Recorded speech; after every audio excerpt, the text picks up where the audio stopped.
It has been 7 months since we've last done a story on the McKinley street grade separation project in Corona, California. This project was funded through the state of California and other grants, with the goal to reduce traffic congestion from trains passing daily and improve safety for the surrounding area.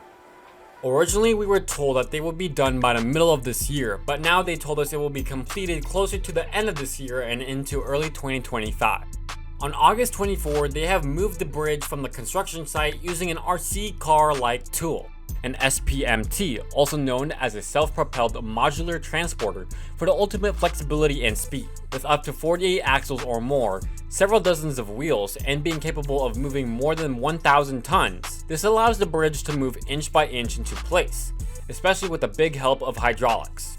On the project website, it says local businesses within project limits are offered the following: a feature in the City of Corona's monthly newsletter Business Spotlight, which has 12,000 or more subscribers. Targeted social media promotion, business education and mentorship for employers with 25 employees or less, access to grants, and workforce support. We tried asking local businesses if they've received the offers we've mentioned, but none of them would comment if they did or not.